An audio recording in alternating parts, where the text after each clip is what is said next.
Mengapa perlu manajemen resiko? Harapan versus kenyataan. Karena kenyataan tidak selalu sama dengan harapan. Perjalanan suatu organisasi dalam mencapai tujuan, semua risiko harus diantisipasi dan ditangani dengan tepat. Dua hal utama untuk penanganan resiko secara tepat, mengurangi resiko yang akan terjadi dan mengurangi dampak atas resiko yang terjadi. Sehingga pencapaian tujuan organisasi tetap terjaga. Penerapan proses manajemen resiko berdasarkan standar ISO 31000, Communication and Consultation, Monitoring and Review, Report and Record, Scope, Context, Kriteria Risk Assessment, Identification, Analyze, Evaluation.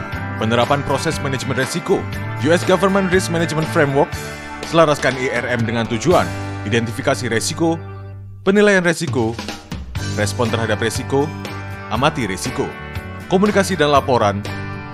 Selanjutnya, dua konsep ini dilakukan konvergensi, konsep proses manajemen resiko, penetapan ruang lingkup, konteks, dan kriteria resiko, penilaian resiko, identifikasi, analisis, dan evaluasi, respon terhadap resiko, terima, tolak, atau transfer, komunikasi dan konsultasi, monitoring, dan review. Contoh penerapan manajemen resiko, perencanaan strategis, mendesain strategi untuk mengatasi resiko yang dihadapi secara jangka panjang, merancang pengembangan kemampuan organisasi untuk dapat mengurangi resiko. Pengembangan kapabilitas SDM, manajemen resiko membantu untuk mengidentifikasi kapabilitas yang paling relevan dengan organisasi dan mengidentifikasi potensi kesenjangan kapabilitas. Alokasi sumber daya, manajemen resiko menjadi komponen kunci dalam alokasi sumber daya sehingga organisasi mampu mengidentifikasi program atau kegiatan yang memberikan manfaat, mendefinisikan indikator keberhasilan dengan jelas, dan strategi mitigasi risiko. Perencanaan operasional, melalui manajemen risiko, organisasi dapat memahami risiko berdampak besar yang memerlukan perhatian khusus dan dapat mengidentifikasi langkah dan sumber daya yang diperlukan untuk melakukan mitigasi risiko. Critical Success Factor dalam manajemen risiko, komitmen pimpinan, awareness dan budaya risiko, kepatuhan terhadap peraturan perundangan, identifikasi, respon, dan analisis risiko, pemusatan manajemen risiko. Faktor komitmen pimpinan, penggerak utama dalam implementasi manajemen risiko, penting untuk memfasilitasi penyelarasan manajemen risiko dengan tujuan organisasi.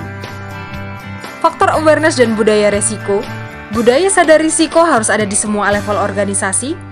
Proses pengambilan keputusan telah mempertimbangkan risiko. Faktor kepatuhan pada peraturan praktik institusi yang patuh terhadap mematuhi kebijakan, hukum, dan peraturan internal dan eksternal. Faktor identifikasi, analisis, dan respon risiko. Organisasi mengidentifikasi dan menganalisis risiko, serta mengembangkan respons untuk mitigasi risiko. Membantu memprioritaskan risiko. Faktor pemusatan manajemen risiko. Organisasi memiliki pejabat yang bertanggung jawab untuk mengelola dan mengawasi risiko. Hubungan risiko strategis dan risiko operasional.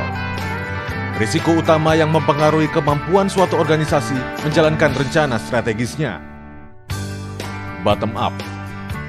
Risiko-risiko operasional akan mempengaruhi atau mendefinisikan risiko strategis organisasi.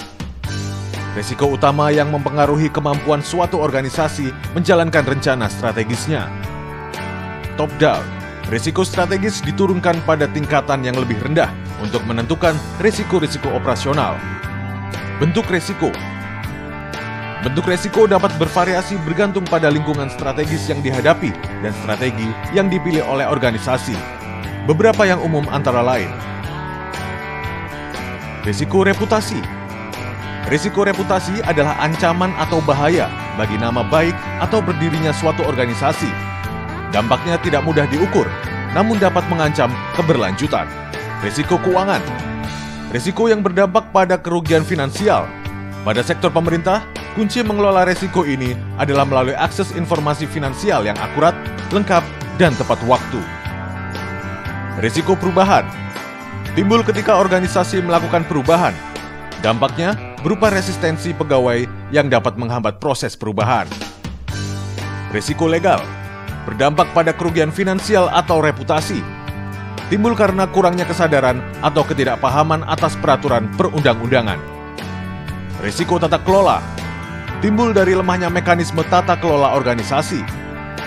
Risiko teknologi informasi timbul dari kegagalan organisasi dalam mengimplementasi TI secara tepat dan aman.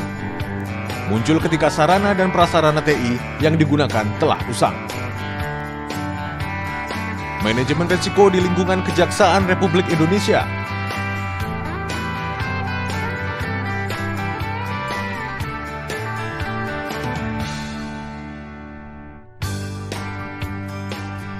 Contoh hubungan antara strategi, risiko strategis, dan manajemen risiko strategis.